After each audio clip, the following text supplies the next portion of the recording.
What if the throne outlived its kings?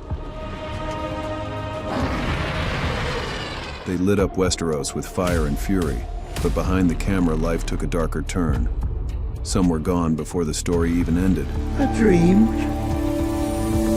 that I was old. They weren't just characters, they were legends, and now they're part of a different kind of history. No man was wiser, or gentler, or kinder. It was the blood of the dragon, but now his fire has gone out. Welcome back again to a new video. This is Game of Thrones actors who have passed away.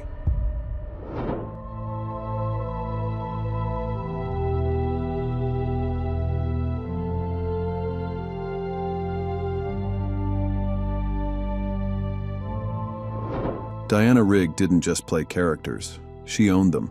On Game of Thrones, she redefined the power player as Olenna Tyrell, House Tyrell's sharpest thorn.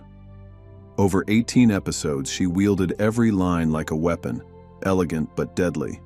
Her parting shot, coolly revealing she poisoned Joffrey, wasn't just iconic, it was legendary. I'd never seen the poison work before. Tell Cersei. I wanted to know it was me. But long before she arrived in Westeros, Rigg had already conquered screens. In the swinging 60s, she was the fearless Emma Peel in The Avengers. I see you and I on the scene. Something lurking in the background? Yes. It comes closer. She stood alone as the only woman Bond ever married. Through the 70s, 80s, and beyond, whether starring in a sitcom, The Great Muppet Caper, or Snow White, she kept audiences captivated. That's why the king has picked me for his queen. Who would have thought that she would be a beauty? Rigg passed away in 2020 at 82, shortly after filming Last Night in Soho. You have to pretend you're someone else. Someone that's not you. Every role she touched, she elevated. She didn't need a crown to rule. Rest in power, Dame Diana.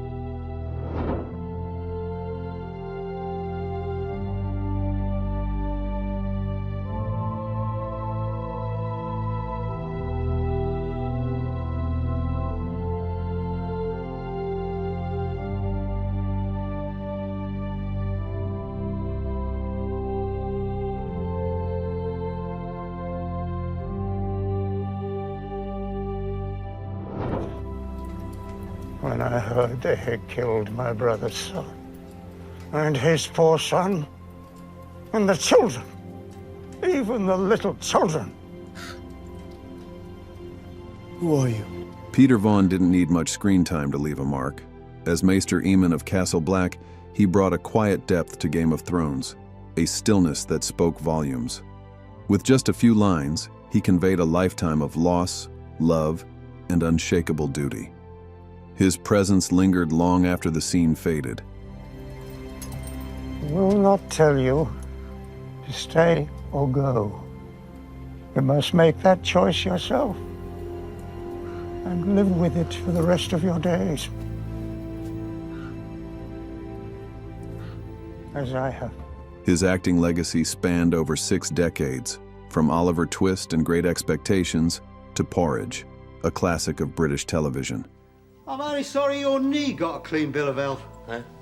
Perhaps I could do you a favour in that direction. He shared the screen with giants like Meryl Streep and Michael Caine.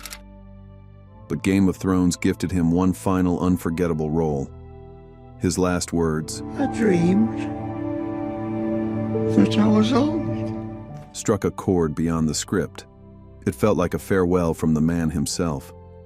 Peter Vaughan passed in 2016 at 93. A master of subtlety, a career of substance, and as Maester Aemon, he gave us something timeless. Man was wiser, or gentler, or kinder. It was the blood of the dragon, but now his fire has gone out.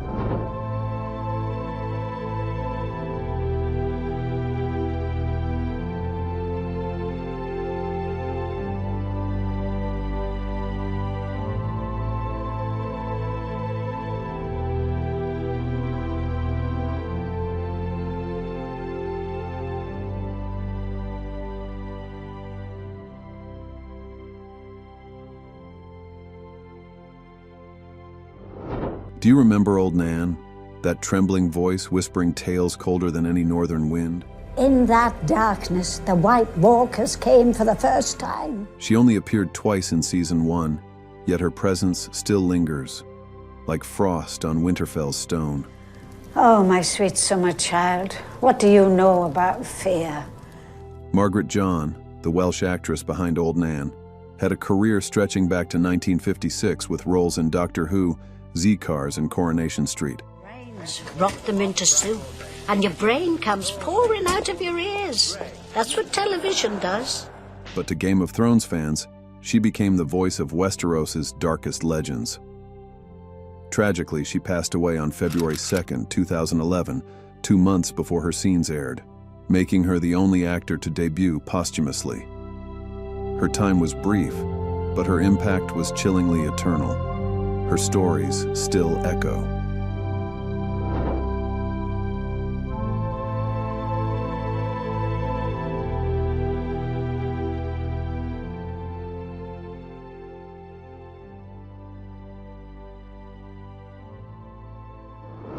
When Bran Stark reached into the weirwood, seeking the past, it was Max von Sydow's voice that guided him. Calm, weathered, and timeless. As the three-eyed raven in Season 6, von Sydow appeared in only a few episodes, yet left a lasting impression. Taking over the role from a brief appearance in Season 4, he brought a haunting weight to one of the series' most mysterious figures. Leave me.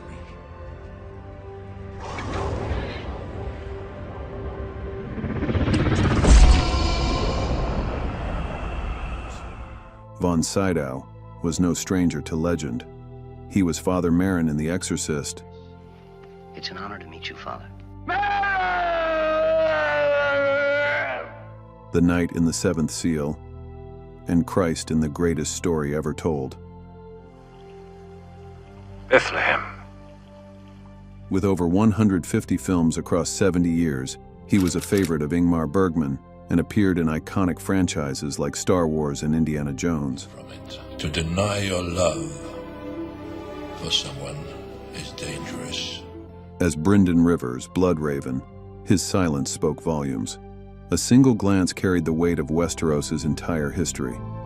Max von Sydow passed away on March 8, 2020, at 90. A legend, then and now.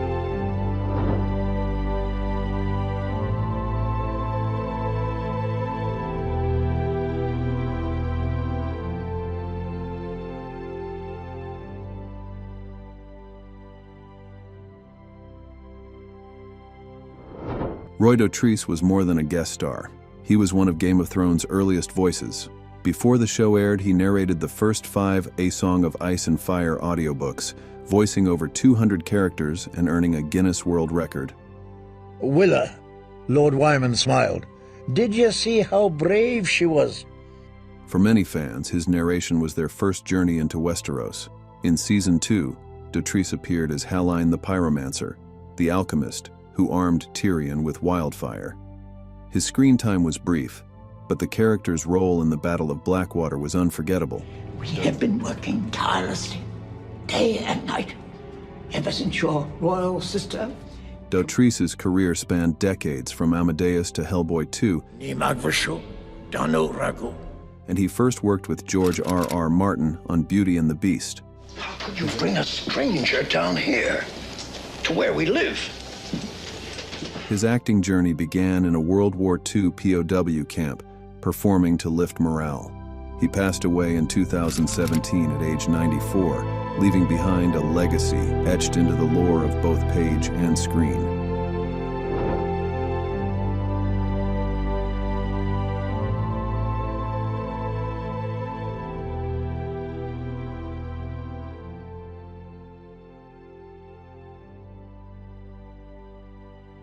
At 7 feet 7 inches, Neil Fingleton was hard to miss. On Game of Thrones, he brought Mag the Mighty to life, the giant who died defending the wall and later returned as a monstrous wight. His presence was unforgettable.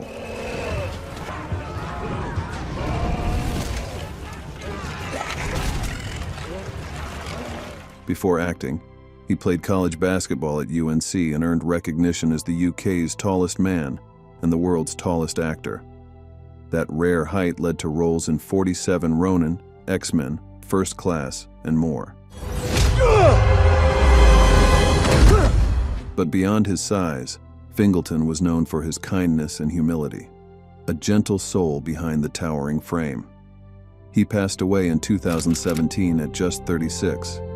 He didn't just leave behind records, he left behind respect. Rest well, gentle giant.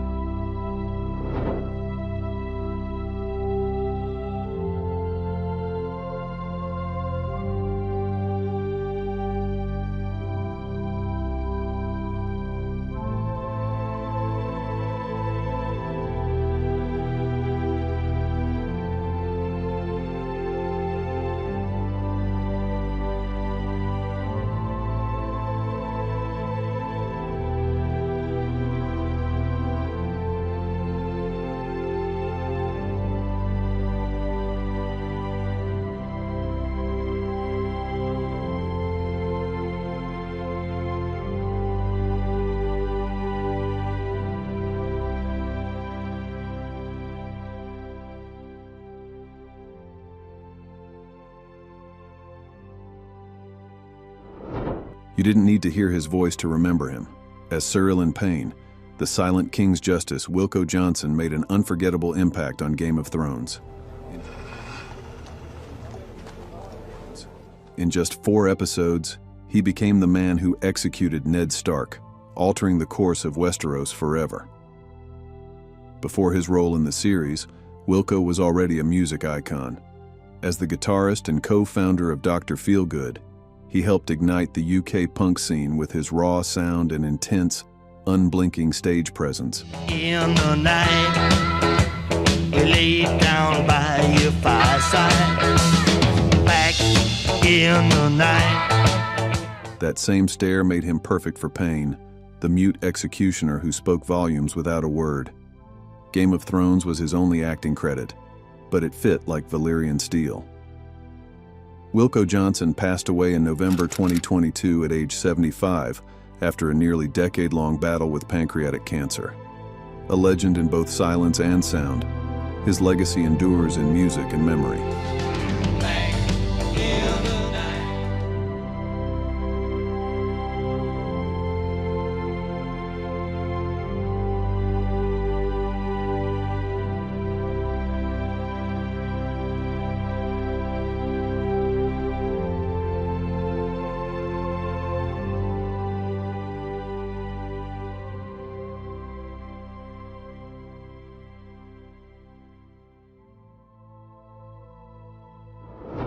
He wasn't a household name, but if you watch Game of Thrones, you've seen Andrew Dunbar. As a longtime extra and body double for Alfie Allen's Theon Greyjoy, he helped bring some of the show's most intense moments to life. Off-set, he was known for his warmth and sense of humor, often spinning tracks as a DJ when not filming. One of his more visible roles was a Stark bannerman, loyal like the man himself. On Christmas Eve 2019, Dunbar died unexpectedly in Belfast, still in his 30s. A quiet loss for the Game of Thrones family, remembered fondly by cast and crew.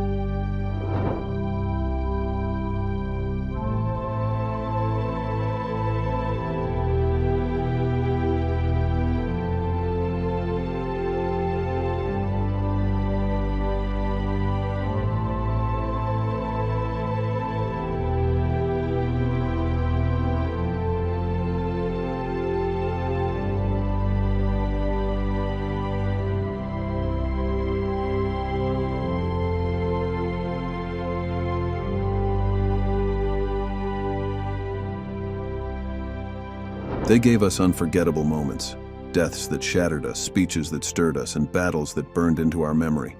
But behind the roles were real people, with real lives, and real endings.